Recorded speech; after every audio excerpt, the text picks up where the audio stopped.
Mari kita berdoa.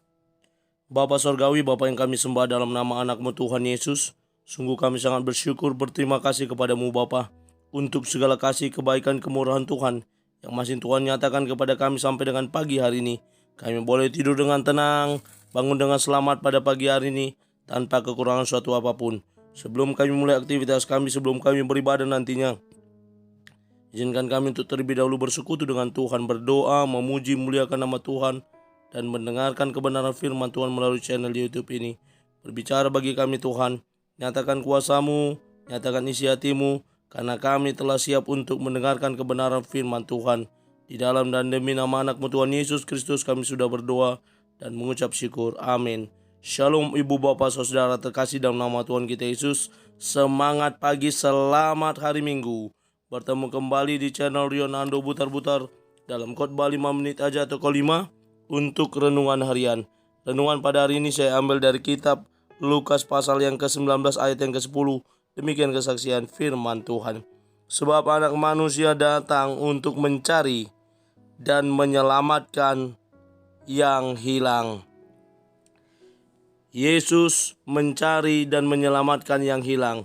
Ibu bapak saudara terkasih dalam nama Tuhan kita Yesus berbicara tentang mencari dan menyelamatkan yang hilang.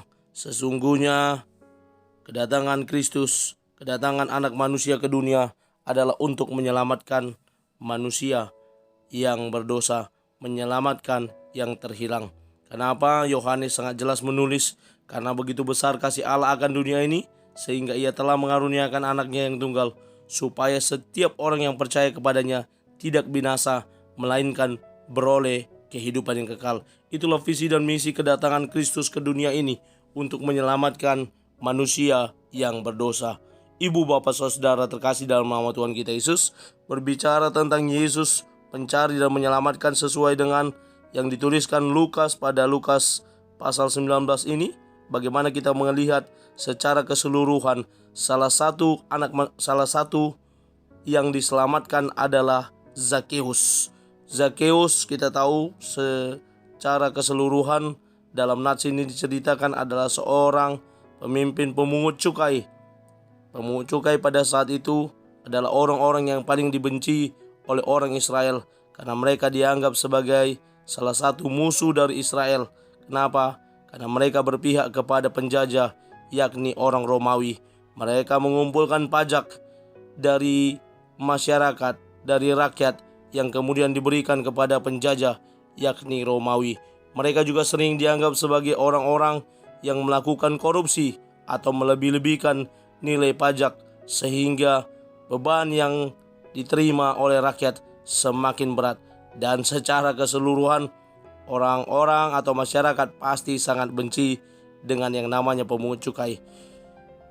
Nama Yesus telah terberita atau terkenal pada saat itu, di mana dia melakukan banyak mukjizat di Palestina, di Timur Tengah, dan pasti nama Yesus dengan segala yang dilakukannya sampai ke telinga Zakeus. Dan ketika saat itu juga di mana Yesus dikabarkan akan masuk ke kota Yeriko, maka Zakeus juga berkeinginan untuk melihat bagaimana sih rupanya Yesus, bagaimana sih wajahnya Yesus. Dan jelas saja di dalam nats ini dikatakan dia ingin melihat Yesus. Namun karena badannya kecil, badannya pendek, sementara orang banyak sudah terlebih dahulu mengelilingi berbagai sudut tempat, maka dia pun kesulitan. Akhirnya dia naik ke sebuah pohon ara dan menunggu kapan Yesus lewat. Dan benar saya gayung bersambut, Yesus lewat justru langsung kepada Zakeus dan memanggil dia supaya turun, karena Yesus akan makan dan minum di rumah Zakeus. Suatu hal yang luar biasa. Yesus boleh hadir dan pasti membawa sukacita tersendiri, karena Yesus mau hadir ke rumah seorang berdosa seperti Zakeus. Dan Zakeus senang, dan perjumpaannya dengan Yesus membawa dampak melalui perkataannya bahwa setengah dari hartanya akan diberikan kepada orang miskin, dan juga jika ada yang diperas atau dilakukan tidak benar dalam pemungutan pajak, maka akan dikembalikan 4 kali lipat. Luar biasa apa yang dilakukan inilah implementasi dari pertobatan yang sesungguhnya dari seorang Zakheus yang telah menerima perjumpaan dengan Yesus, dari seorang Zakheus yang telah berubah ketika dia menerima Yesus di rumahnya. Demikian pula kepada kita, ketika kita menerima Yesus sebagai Tuhan dan Juru Selamat dalam hidup kita, ada perubahan hidup yang lebih baik lagi yang harusnya kita lakukan. Mari kita terus mencari Yesus, karena dengan pencarian dan bertemu dengan Yesus akan ada perubahan dalam hidup kita. Amin. Kita bersatu dalam doa. Terima kasih Bapa untuk firman-Mu yang telah kami dengarkan pada pagi hari ini. Mampukan kami untuk menjadi para pelaku kebenaran firman Tuhan, yang terus menghidupi firman-Mu Tuhan dalam kehidupan kami sehari-hari. Dan mampukan kami juga untuk menjadi pelakunya.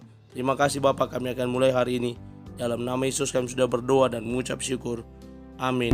Selamat beraktivitas, selamat beribadah nantinya. Tuhan Yesus memberkati. Shalom.